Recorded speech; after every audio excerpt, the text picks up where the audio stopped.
Great. So I think we can go ahead and get started. First and foremost, thank you all for your participation this morning, and would like to welcome you to the Pathways to Future Transportation Long Range Transportation Plan Advisory Work Group meeting for for August. If you can, please write your attendance into the chat box so we can record your attendance today. I'll give everybody some time to do that.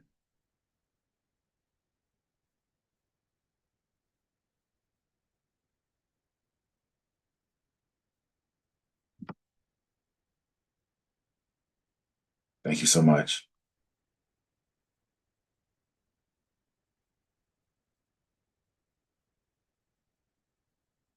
Next, we have the July 23rd meeting summary that was presented into your agenda packet. Are there any questions, concerns, or edits to the meeting summary?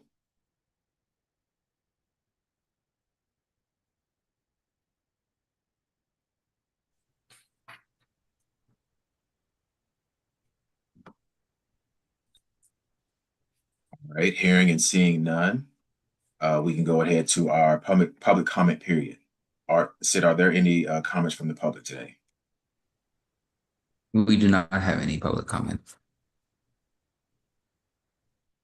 Great. And again, thank you all so much for putting your name and affiliation into the chat box. Thank you so much. Moving right along, I'd like to give you an update, an LRTP progress update. So the progress update is basically a reminder to everyone about the LRTP process. The LRTP process flow is a cyclic process that is in line with the federal regulation, which requires the transportation planning process to be comprehensive, cooperative, and continuing. The process starts with the socioeconomic data development for the base year of 2050. This was a 2-year process that was adopted by our policy board in September of 2023. The second phase of this process is the scenario analysis, in which we look at multiple scenarios based on a myriad of assumptions, population growth trends, and spatial distribution of that population. Of course, this is known as the Pathways to Future, which was also adopted by the RRTPO Policy Board last September. The third phase is the strategic direction, in which we develop the vision, guiding principles, goals, objectives, and strategies for the plan, which we have completed, and we will talk about this later on in the presentation. The next phase is the transportation needs assessment. We do have an action item pertaining to this phase coming up later in the presentation. This was a comprehensive analysis used to identify current and future transportation requirements. Within this process, we look at areas of safety, congestion, accessibility, infrastructure conditions, among other transportation deficiencies. Expanding on task 4, during the August meeting, the policy board authorized the public release of the draft technical documents A, B, C, and D as components of the Pathways to Future Transportation 2050 plan. Respectively, that includes the socioeconomic data report, the congestion management process, the structure and bridge assessment, and the state of transportation report.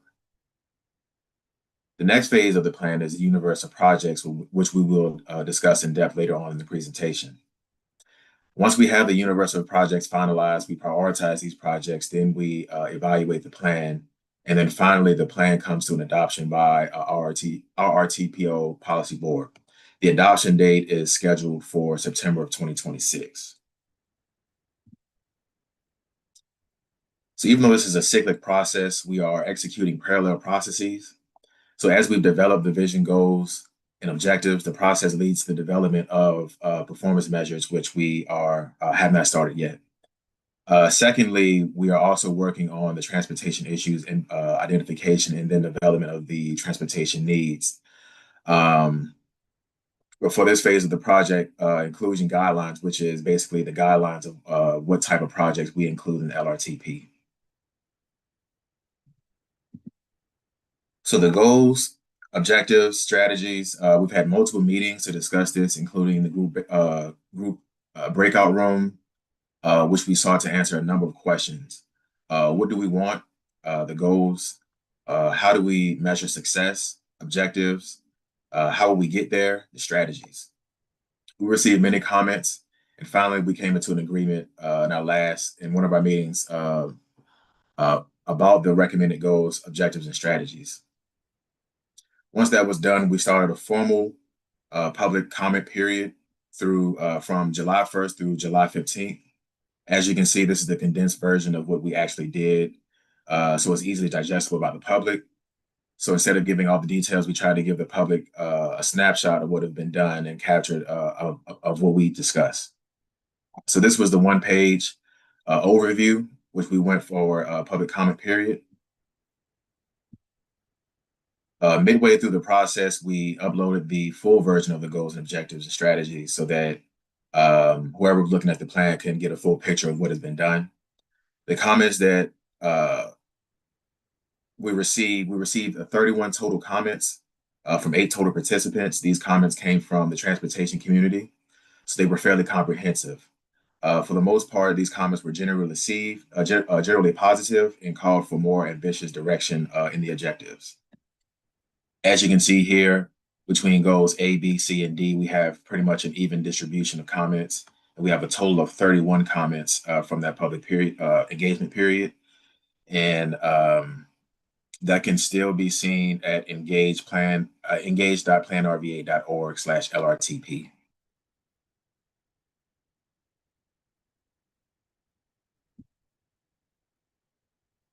So for goal A, which is safety, this was generally positive. The comments indicated that we need to enact more aggressive policies and integrate enforcement policies to coincide with with that goal.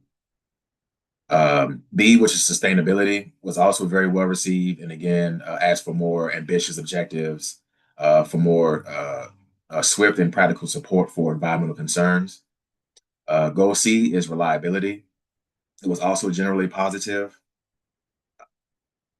Again, as other objectives are a more ambitious objective to implement more bike infrastructure. Goal D, the intent of this goal was resiliency, as well as understood that comments suggested for this, excuse me. The intent was to provide very detailed information, as we did not provide with the information related to this base year's numbers. So generally, these comments were saying that we were too vague and wanted more ambitious objectives for goal D as well. Excuse me. So focusing on phase 3, this step was being completed. The policy board has approved the draft goals, objectives, and strategies of the Pathways to Future Transportation 2050 plan. This would help us in our performance measure formulation. Pretty much our performance measures need to be relevant to the objectives. It also helps us evaluate projects and also with the project inclusion and scoring. And then it also helps us evaluate the plan as a whole. Are there any questions on this section of the presentation?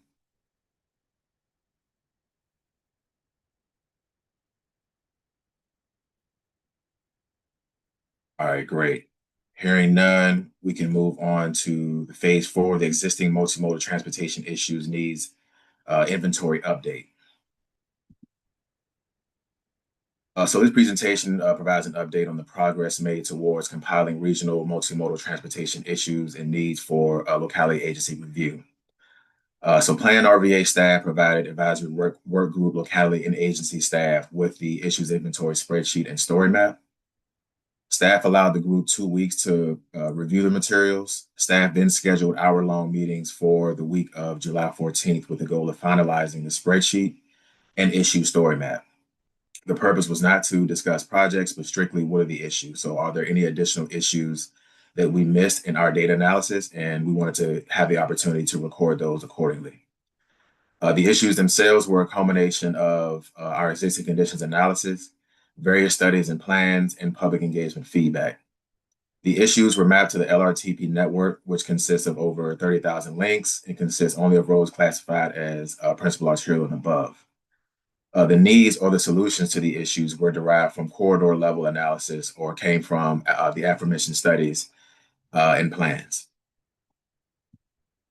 As far as the advisory work group feedback, Plan RVA staff received questions regarding sources used in the analysis.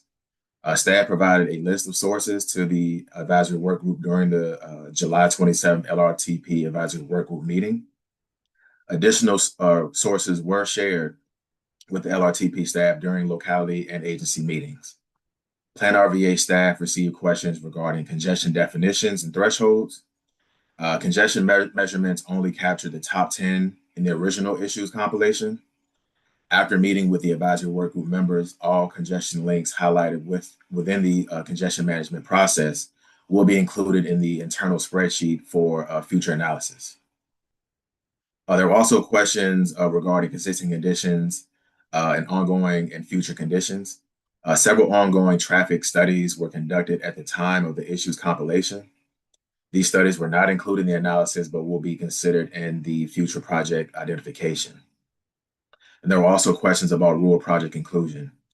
How will rural transportation projects be reflected in the LRTP? What are the rural transportation funding sources and application process? The Plan RVA staff LRTP funding allocations will have a local and programmatic set aside for rural projects.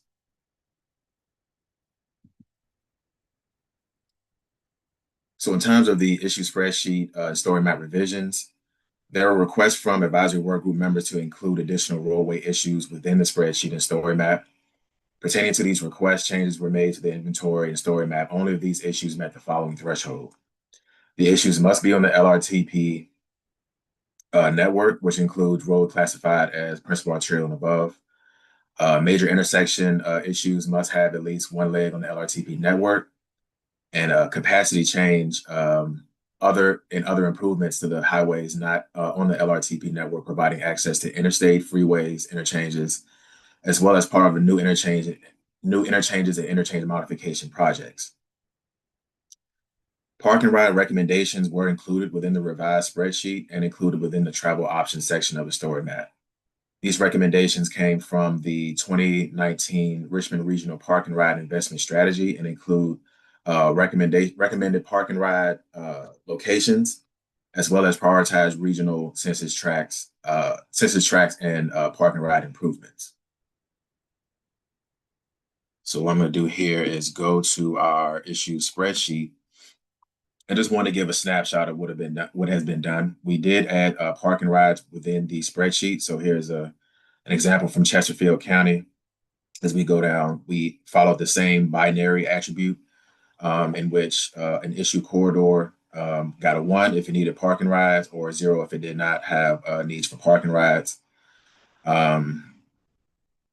As we go to the issue story map, here's where you see the locations of the recommended parking rides, as well as the highest census tract for parking ride recommendations.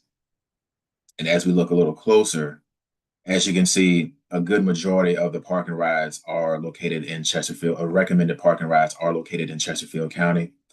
Of course, as one of the biggest localities, both in size and population, as well as being, a well-known commuter county, it makes sense that a lot of the parking rides would be in Chesterfield County. However, we do see considerable need for parking rides in Henrico County and within the town of Ashland. Do we have any questions so far? Just want to make sure that we address that before moving forward.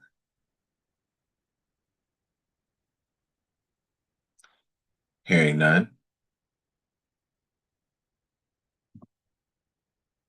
Get that slide here. So now much of the feedback that we received regarding transportation issues did not make it into the spreadsheet. The story map and spreadsheet serve specific purposes of identifying specific issues facing the region. It was a data management tool, so condensing the 30,000 links into corridor level analysis, and a tool to categorize the issues and needs by type. Ultimately, the spreadsheet was a tool to help communicate what the data-driven analysis has shown to be a problem corridors within the region. There were a number of factors that excluded some of the feedback from entering the spreadsheet. However, any and every feedback that we receive from our conversations is going into our internal analysis for project selection based on our project inclusion guidelines. In other words, in the formulation of our universal projects, you give us the projects, insofar as those projects meet the project inclusion criteria, those projects will be included within the final list of projects. When reviewing candidate projects, we will also be looking at link level issues and concerns submitted by localities in addition to the corridor level summaries um, were needed to ensure the problems being addressed are clear. So the action item here is to approve the LRTP issues inventory spreadsheet and story map. I don't think we need a vote for this. Am I correct with that, Miles?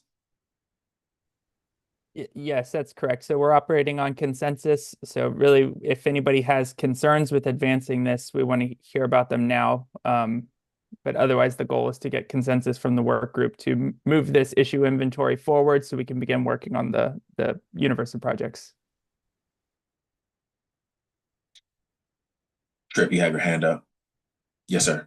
Yeah, I just wanted to clarify. I mean, I obviously haven't been able to review and check every single one of these issues, but as long as the understanding is these are the issues that were identified by localities or previous plans, and as long as they met the criteria they're in, then I'm fine with them all proceeding. But I might not ultimately agree on that all of them are an issue, and certainly not on the potential solutions. But that's my understanding, right? Is how these came to be, and what the meaning of passing it on to the next task level is.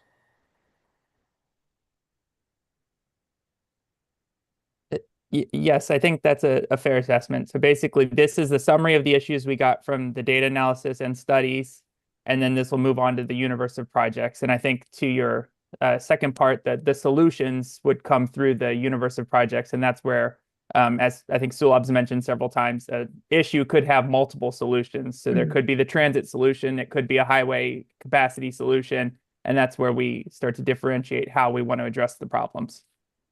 And that was the other thing I wanted to just clarify was the solutions part of this table, these tables. If a box isn't checked, does that mean it won't be considered? I thought it just reflected what had been either studied so far or suggested by a locality.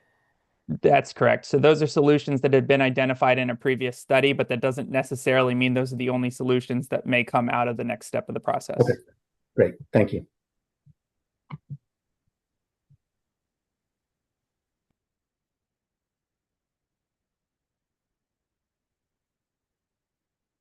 Any other questions or concerns?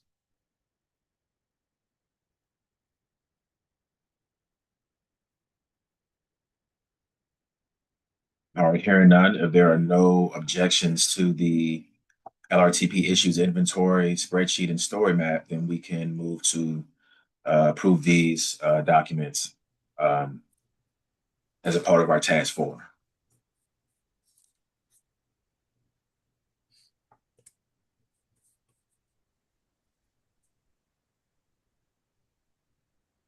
Miles, did you have anything? No, I don't think Okay. we need any specific action. I think as long as we have general agreement, which it seems to be the case, then we can move it forward and move on to the universe. Awesome. Thank you all. Thank you, Dorian. Moving right along, I'd like to talk to you about the LRTP Phase 5 Universe of Projects. So in this phase of the LRTP, transportation needs and deficiencies as established in Task 4 are to be converted into logical transportation projects and broken down into different project categories. Of course, highway, transit, park and ride, active transportation, structures and rail, with anticipated project costs, capital, maintenance, and operations. From here, regional project inclusion guidelines are to be developed for project selection.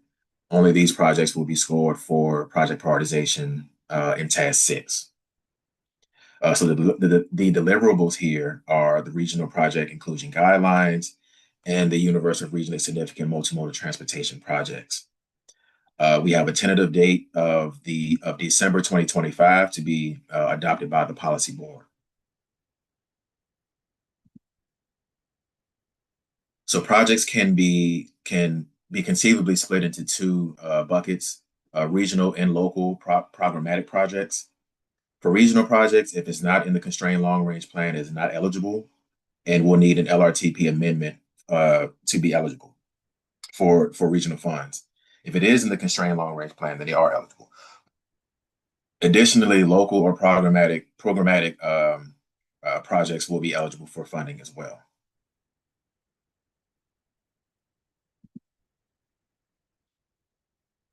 These are our project inclusion guidelines, and we'll go down the list here. For roadway projects, we have projects on roadways on the LRTP road network.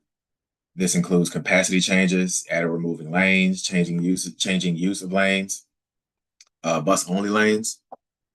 We have road realignments, extensions, and relocations, new interchanges and interchange modifications, overpass and underpasses, major intersection improvements, must have one leg on the LRTP road network and costs of $10 million or more. Spot safety or ITS improvements bundled at the corridor level on the LRTP highway network. Of course, this is again $10 million or more. And active transportation or transit infrastructure improvements at the corridor level bundled with roadway projects on the LRTP network. This also includes new road alignments, which normally would be on the LRTP network. Excuse me. Capacity change or other improvements to the LRTP highway network, but provide access to, they're not on the LRTP network, but provide access to interstate freeways, interchanges as part of new interchange or interchange modification projects. Next, we have bridge projects or in the state of good repair, replacement or major rehabilitation of national bridge inventory structures on the LRTP road network with poor or cuss bridge condition ratings. Under the transit project inclusion guidelines, that includes fixed route projects, new bus rapid transit corridors, expansion of existing BRT corridors, light rail corridors. Under major transit system improvements, this includes new transit hubs, centers, and transfer stations, relocated transfer hubs, centers, and transfer stations, and significant upgrade to existing transit infrastructure, $10 million or more. This also includes large-scale fleet expansion. Under transportation demand management projects, this includes new parking rides with 100 spaces or more, parking ride lot expansions to existing lot that require 100 or more new spaces, large-scale initiatives that aim to reduce single occupancy vehicle travel and promote the use of alternative modes of regional level transportation, $10 million or more with this as well. Under active transportation projects, this includes regional trail networks, the development of multi-use trails that connect significant destinations across the Richmond region, and then major extensions or enhancements to existing regional trails, excuse me. This also includes large-scale bicycle infrastructure, the implementation of protected bike lanes that serve regional travel needs, construction of bicycle pedestrian bridges or underpasses on the LRTP road network. And then finally, we have freight and passenger rail projects. This includes capacity enhancements to rail corridors, grade separations on the rail corridors to improve safety and travel flow, projects that provide new rail lines to Port of Virginia, airports, rail yards, and industries, new or relocated passenger rail stations, improvement or construction of roadways that function as intermodal connections, and then Port of Virginia capital improvement projects as well. We have 5 sources for the universe of projects, the first being previous LRTP rollovers.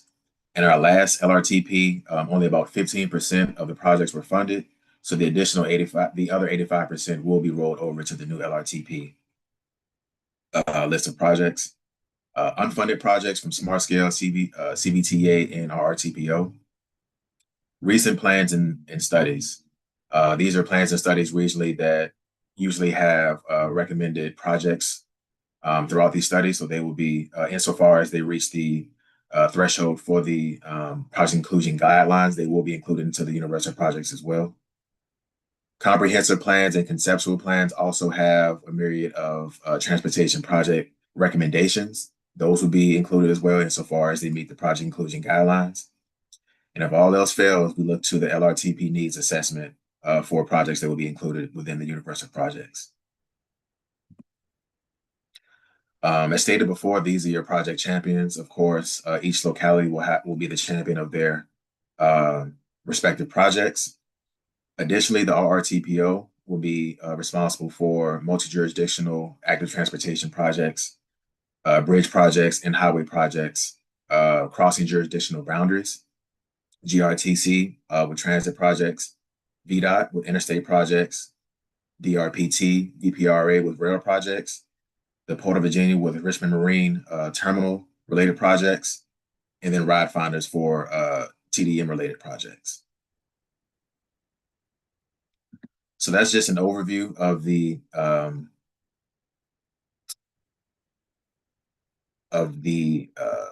universe of projects. Are there any questions or concerns?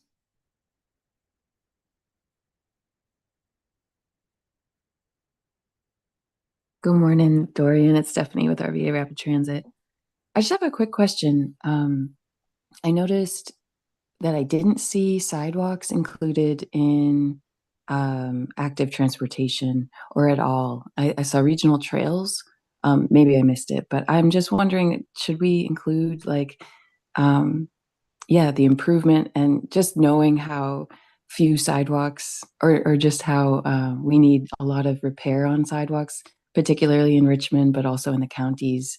And certainly when we're thinking about connecting our transit system. Is that something that we can include? It definitely depends on the scope of the project. Mainly those projects tend to be local or programmatic projects. Oh, so we tend to put those projects in that bucket of funding. Miles, did you have anything to add on that?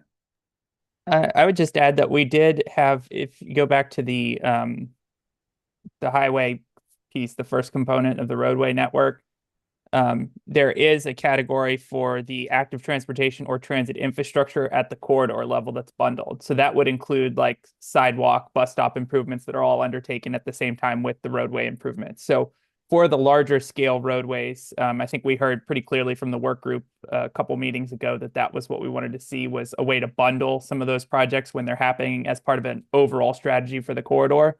So those specific sidewalks would be bundled here, but as Dorian said, otherwise they're kind of local projects that we don't want to necessarily highlight and add extra steps to being able to implement them, which is part of the process here. Yeah, most definitely. Thank you very much for that. I think Mitch, you had a question as well. Yeah, just on the Project Champion slide, if you wanted to include intercity bus projects as far as DRPT scope, that might be appropriate as well, since we manage the Virginia Breeze service, as well as, I don't know if it's appropriate here or maybe somewhere else in the document, since there is service overlap with Petersburg area transit, in the southern area of the district and into Richmond, it might be worth mentioning them as well. Great. We'll definitely include that provision in our project champions. We want to make sure that we're having a comprehensive list and an exhaustive list. So we will definitely include that. Thank you. No problem.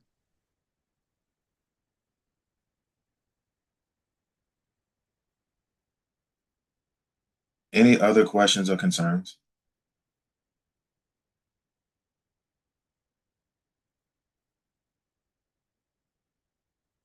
All right, we thank you for that. And then we'll move on to phase 6, project prioritization.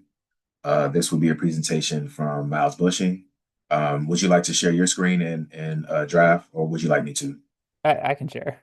Okay.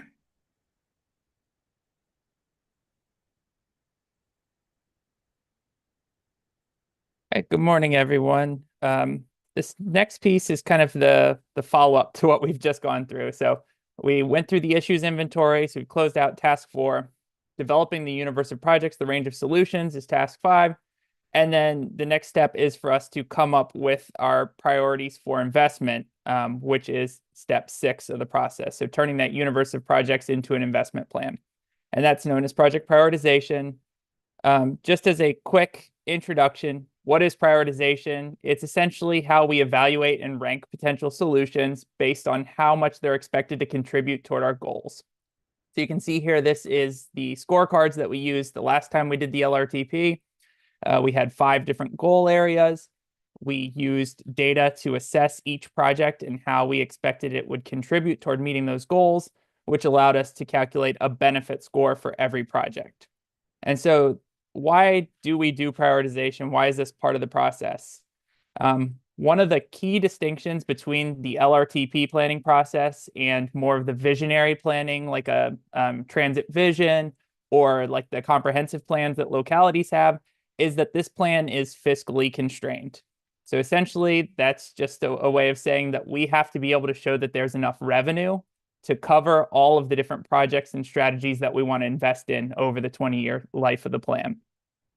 And as you can probably imagine, the needs and the proposed projects that we have across the region vastly exceed the revenues that we have. So we need some way to prioritize and decide which projects make the most sense and which will give us the most for our money. So it helps us to make informed decisions for the future.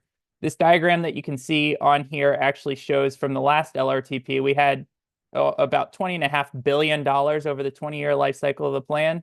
But by the time we pulled out investments for maintenance and operation of the existing system, set aside money for the projects that were not on the LRTP network at the time, and remove funds for projects that had already been committed to, we only had about a quarter of that funding left. And $5.5 billion over 20 years really doesn't go as far as you would think it would with the cost and the scale of transportation projects. And so this is the process that helps us to decide what we're going to invest in. Just as a little bit of a refresher, and some of you are very familiar with this, but this is an evolving approach in the region. So several iterations back of the LRTP, we were using what could be considered a goal-based subjective approach to prioritization. Essentially what that means is we would take a look at the projects and we had goals. So just like we have today, we had a goal for safety, a goal for reliability. And the scoring team would essentially assess how important was this project toward meeting that goal. And so that was really just based on the discussions among the scoring team. And it was just a number given 0 to 3 based on that level of importance. Because it was based on those discussions, it was subjective. If one team scored it and then a different team scored it, you might wind up with different outcomes. And so it wasn't reproducible. It wasn't something that you could track. If you did it and I did it, we might come up with different answers. So from there, we moved on to something that was a little bit more objective. And this was a goal-based objective approach. Essentially what this means, we were looking at the need and how bad of a need there was for a solution. So the example that you see on the screen is for reliability. Level of travel time reliability is essentially how much the worst traffic is worse than kind of the everyday traffic on a corridor. And so what we would do is look at the area that a project was occurring in and then assess what the need was. How bad was the current condition? How much of a need for a solution was there? And then give a points for that. It was reproducible. It was based on data. It was something that you could get the same value that I did. But it didn't really assess the project. It assessed the need for a solution. And so we continued to evolve, and federal guidance also continued to evolve until in the last LRTP, we moved to a performance-based approach for prioritization. And what performance-based does is it's trying to provide an objective assessment of the benefit of the solution. So it's kind of merging the two previous approaches. We're looking at the long-term solution and whether it's contributing toward our goal, but we're also using data to assess. And the way that we're measuring benefit is the change in those system conditions. So we're looking at how bad things are today, and then also where they would be in the future. And that uses standardized approach to calculate what are called performance measures, which are the actual data-driven approach on how we measure the benefit of the project. And the goal is to create something that's reproducible, that you can score it, I can score it, we can all understand how that project was assessed. And how does that kind of fit into the broader context of everything that we've been doing. So Dorian went over the goals, objectives, and strategies earlier, and sort of where those are related to the approvals, and the policy board had just approved them. So our goals lay out where do we want to be in the future. The objectives are sort of what we're measuring. How do we know if we're succeeding in getting toward that goal? Our strategies were the specific approaches that we were taking. And then performance measures are at the individual project level. How much will this potential solution help? And so another way to look at it, this is kind of putting it into the context of the actual goals and objectives that we have. So our goal is a system where no one's killed or seriously injured. We've set an objective that will be achieved by 2050. And then we have strategies like implementing complete street policies and proven safety countermeasures. And at the project level, what we can assess is the number of fatal and injury crashes that have been avoided by implementing that project.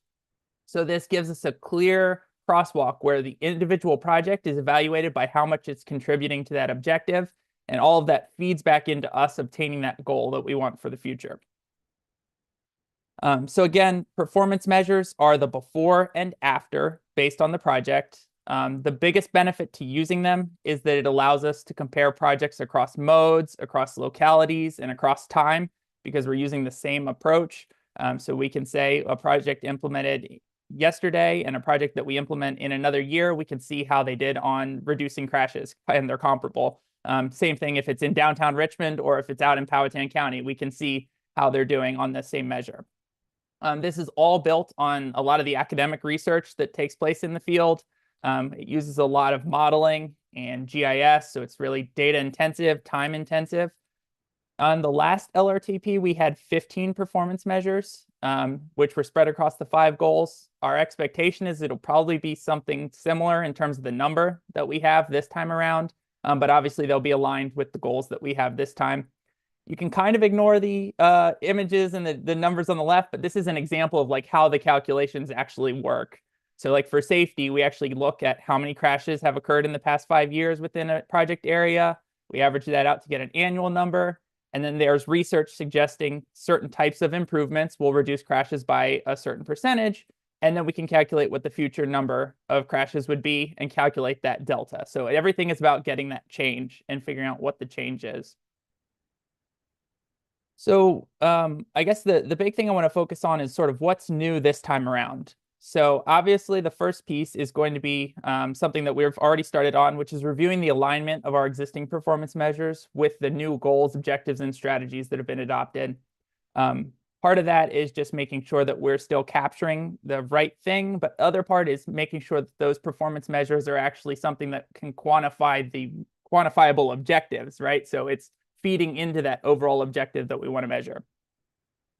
We've already identified that there are some new performance measures that we're going to need that we don't have or that we didn't have in a true performance measure last time. So some of those include resiliency, reliability, freight access, and economic development. These are areas that we're going to try and develop new performance measures for that we've already identified. There are some others that we know that we're going to be working on refinements to. So one of the key ones that I think's already been identified is our impact to natural and cultural resources. So that is essentially trying to avoid and minimize the impacts to the environment and to historic resources in the region. With that, we are actually at Plan RVA undertaking an update for our regional natural resources plan, which will help us to get a better base understanding of the resources that are in the area with updated data, which will then feed into this refined process. And then the last 2 items that I wanted to hit on are really sort of, I think, the heart of the innovation this time around. So the first is how we plan to incorporate scenario planning. So as we've talked about many times in the work group, we've completed that scenario planning process. And where this really makes things different from how we've done prioritization in the past, in the past iterations of the LRTP, we had a single expected future that we were planning around, right? So everybody agreed that we're expecting this many jobs, we're expecting this many people to be in the region, and here's how they'll be spread out. through the scenario planning process, we actually developed 5 different futures. So there's that sort of expected baseline future, but then we also have scenarios where the region is not growing as quickly and is struggling. And we have versions where the region is growing very quickly and sort of in a more aspirational, sustainable way. So there's a range of different futures which have very different growth assumptions and very different land use distributions. And so one of the goals that we're working through right now is how to incorporate all 5 of those futures into evaluating our projects. And so there's a lot of different options on how we can do it. And that's something that we'll obviously be coming back to the work group on, but we are working through how best to incorporate those different futures and help guide investments that either make us more resilient and robust regardless of where we land, or help drive us toward the future that we want to see as a region. The other component, and this is not strictly related to the project prioritization, but this is for the development of the constrained plan, which is kind of the end goal of this entire process, is that we'll also be working on developing investment scenarios.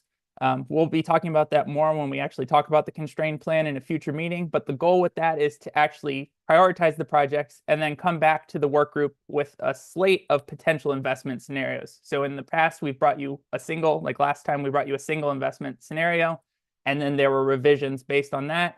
This time we want to look at different options. What if we invest more heavily in transit? What if we continue with our current split between modes? Kind of really laying out the differences and what those outcomes could look like. So that's kind of the new innovations that we're bringing this time.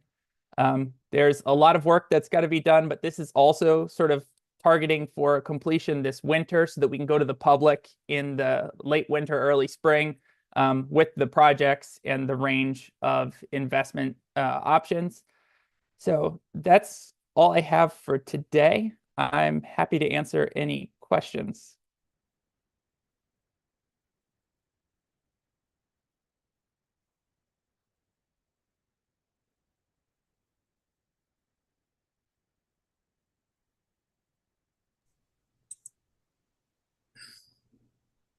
Thank you for that follow-up, Miles.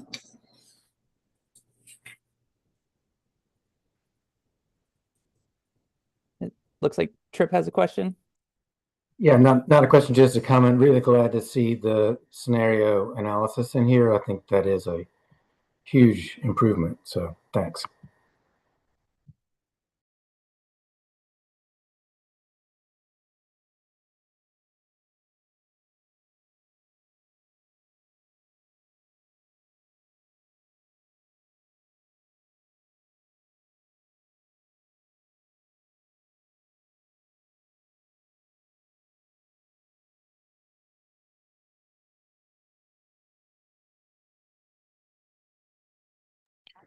Have the preferred scenarios already been developed that could be reshared, or is this something that's still in progress that the group will review later?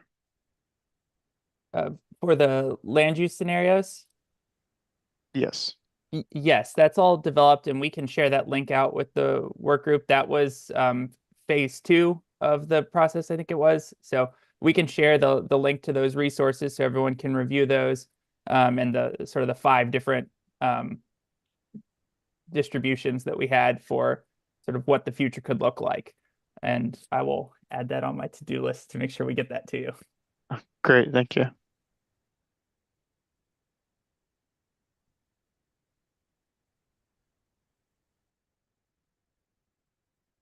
Any additional questions?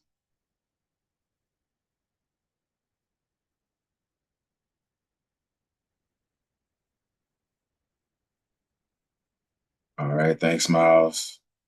Get the presentation back up.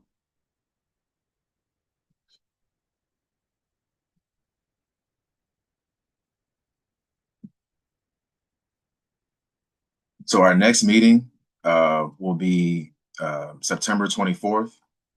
Of course, our meetings will be the 4th Wednesday of every month. So that will put us at September 24th at 10 o'clock via Zoom. Of course, before then, we will be sending you out the agenda and the meeting minutes from the day. If there are any other questions or concerns, I want to be able to have the floor. I want you to be able to have the floor to address those. If not, that is the end of our presentation today. We thank you so much for your time, and we hope to see you next month. Thank you so much. Thanks, everyone. Thank you. Thank you all.